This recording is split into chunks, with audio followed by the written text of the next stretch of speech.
Theorem number 17 देखिए students, हमारे पास क्या है कि लेट कर रहे हैं हम g is equal to A. That means हमारा जो g है वो ग्रुप g है ना, वो a से जनरेट हो रहा है। ठीक है, इसका ये मीनिंग है। एंड और क्या चीज़ लेट की है कि जो ऑर्डर है उस a का वो n है, मतलब a raise to power n करने पर हमें आइडेंटिटी मिल रहा है। देन कहते for m strictly less than n। ठीक है, अब m दिया हुआ है जो कि n से छोटा है, जो g है कहते वो a raise to power m से जनरेट होगा। ठीक है, if and only if m and n की GCD 1 होगी। GCD आपको, ठीक है, ये आपने नंबर थ्योरी में किया होगा।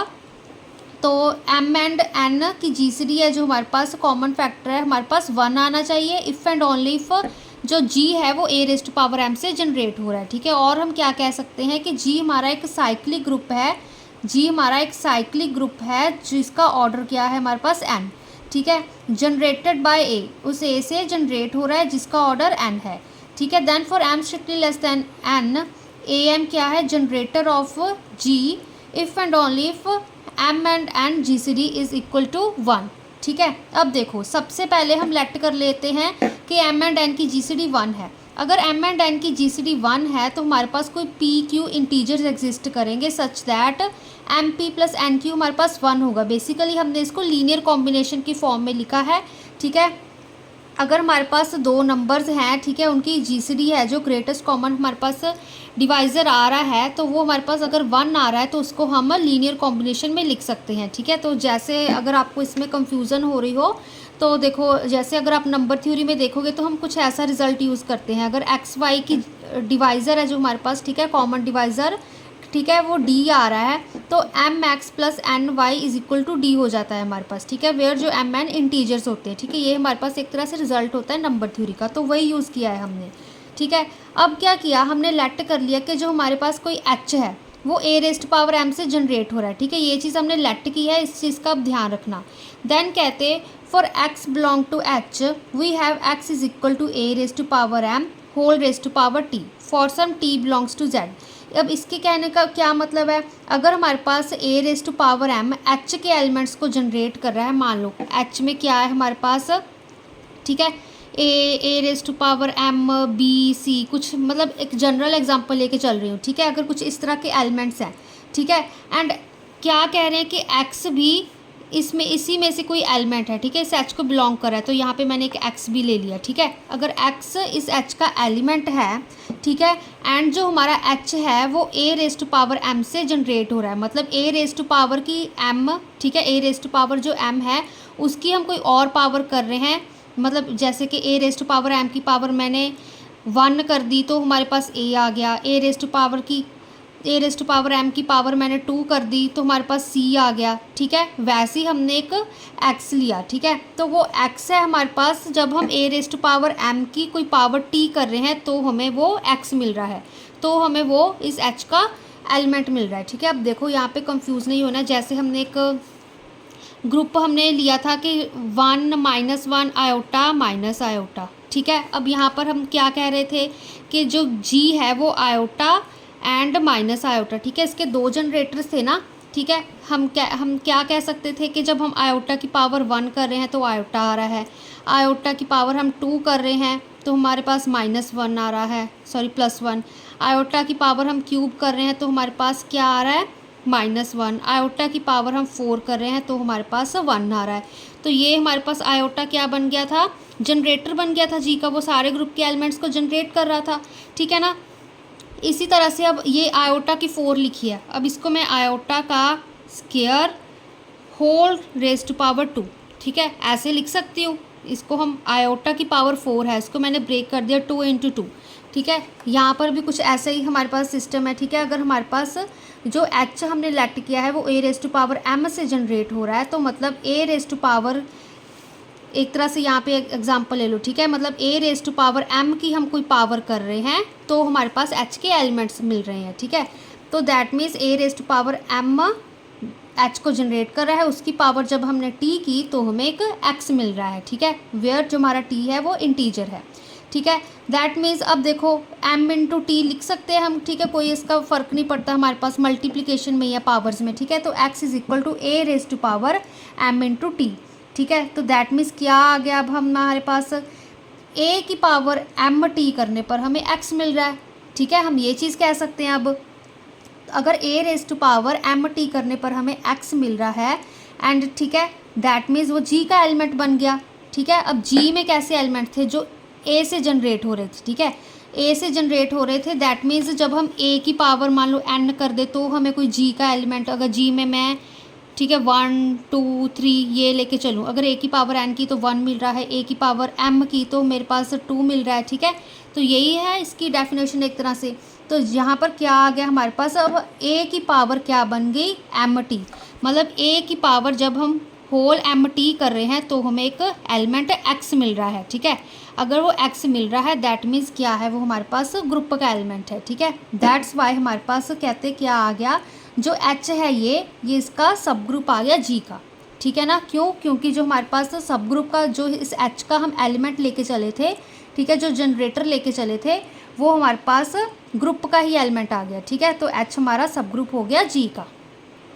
कंफ्यूज नहीं होना है यहाँ पर, क्योंकि देखो यहाँ पे a raise to power M करने पर हमें एच के एलिमेंट्स मिल रहे हैं, ठीक है। एंड जी का क्या है, हमारे पास ए से जनरेट हो रहा है, दैट मीन्स ए की ही पावर करने पर जी के एलिमेंट्स मिल रहे हैं, ठीक है। तो इसलिए एच हमारा सबसेट हो गया, सब ग्रुप हो गया इस जी का, ठीक है।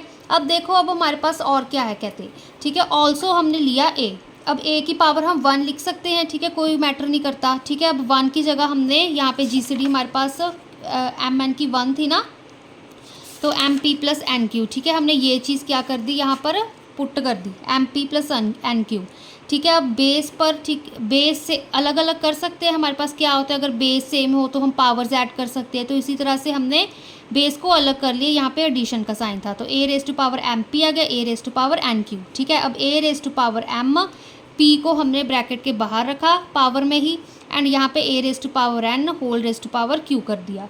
अभी हमने ठीक है क्वेश्चन में किया था कि हमारे पास जो ऑर्डर है ए का वो हमें एन दिया हुआ है, मतलब a raise to power n identity होता है, ठीक है। तो यहाँ पे हमने वैल्यू पुट कर दी, आइडेंटिटी की पावर हमारे पास क्यू आ गई, ठीक है। अब 1 की जितनी मर्जी पावर कर दो, ठीक है, 1 की पावर 4 कर दो, ठीक है, 1 की पावर एम कर दो, तो आंसर हमारे पास 1 ही आएगा, ठीक है। तो हमारे पास क्या आ गया, a raise to power m whole raise to power p करने पर हमें ए मिल गया, ठीक है ना। तो इससे क्या आ गया, every integral power a is integral power of a raise to power m, ठीक है। मतलब अगर ए की हम इंटेग्रल पावर कर रहे हैं कोई, ठीक है, तो वो क्या है हमारे पास integral power a raise to power m की, ठीक है। तो मतलब ए रेज टू ए है जो हमारा वो a raise to power m whole raise to power p के इक्वल आया है। अगर यहाँ पे मान लो मैं a raise to power z ले लूँ तो ये चीज़ क्या बन जाएगी, a raise to power m, यहाँ पे हमारे पास अगर पी अंदर ही ले लें हम, ठीक है ना, रेज टू पावर ये भी जेड बन जाएगा, ठीक है। तो इस चीज़ का ये मतलब हुआ एवरी इंटेग्रल पावर ए, ठीक है, integral power a is integral power of a raise to power m, ठीक है। तो यहाँ पर क्योंकि हमने पी लेके चल पड़े थे ना यहाँ पे, तो ठीक है, तो ये चीज़ आ गई, यहाँ पे कंफ्यूज नहीं होना है, ठीक है, अगर हम पी भी ना लेके चलें, ठीक है। तो इससे क्या आ जाएगा हमारे पास, जो जी है वो हमारा सब ग्रुप बन जाएगा उस एच का, ठीक है, जी हमारा सबसेट बन जाएगा उस एच का, ठीक है। तो 1 और 2 से क्या हमें पता चलता है, जो एच एंड जी है वो इक्वल हैं, दैट मीन्स वो a raise to power M से ही जनरेट हो रहे हैं, ठीक है ना। यहाँ पे देखो, क्योंकि ऐसे आप कह सकते हो जब ए रेज टू पावर एम है, ठीक है, ये हमारा एच का एलिमेंट है, जब इसकी पावर हम पी कर रहे हैं तो हमारे पास ए आ रहा है, ठीक है। अब ए क्या था, वो जो ग्रुप के एलिमेंट, ए क्या था हमारे पास ग्रुप के एलिमेंट्स को जनरेट कर रहा था, ठीक है। देखो ए रेज टू पावर एम किसको जनरेट कर रहा था, हमारे पास एच के एलिमेंट्स को, ठीक है। जी के एलिमेंट्स ए से जनरेट हो रहे थे, ठीक है। तो दैट मीन्स जब हम ए एम की पावर हम पी कर रहे थे तो हमारे पास ग्रुप का ही एलिमेंट आ गया, तो ये दोनों चीज़ें इक्वल आ गई, ठीक है ना। हमने यही चीज़ दिखाई है, ए रेज टू पावर एम जब हम पी कर रहे हैं तो हमारे पास ग्रुप का एलिमेंट आ गया, तो दैट मीन्स जो जी है वो सबसेट हो गया एच का, तो एच इज़ इक्वल टू जी हो गया, दैट मीन्स ये दोनों है हमारे पास, जो ग्रुप है जो एच है वो a raise to power M से ही जनरेट हो रहा है, ठीक है ना। अब कन्वर्सली देखो, हमने लेट किया कि g is equal to a raise to power m, ठीक है। अब हमने जी सी डी 1 दिखानी है, तो यहाँ पे देखो ए रेज टू पावर एम से जनरेट हो रहा है, ये चीज़ हम अब लेट करके चले हैं, ठीक है। तो अब देखो अब क्या होगा हमारे पास, a is equal to a raise to power m raise to power r for some r belong to z, देखो यहाँ पे हमने पहले यही चीज़ शो कर, ये चीज़ तो अब हमने शो कर दी ना, तो अब हम कन्वर्सली लेके चले हैं कि GCD हमारे पास हमने 1 शो करनी है। तो हमने ये चीज़ अब लेट की है ना, a⁻m से जनरेट हो रहा है g, ठीक है। देन मतलब a⁻m, इसकी अगर हम कोई पावर r कर रहे हैं तो हमें कोई a मिल रहा है, ठीक है। अगर हम x y z कुछ भी लेके चल सकते हैं, तो यहाँ पे हमने a ले लिया कि a⁻m, मतलब ऐसे कह लो कि आयोटा की पावर 2, उसकी पावर और 2, ठीक है। ये m की वैल्यू है, ये r की वैल्यू है, उसकी वैल्यू करने पर हमें 1 मिल रहा है, ठीक है।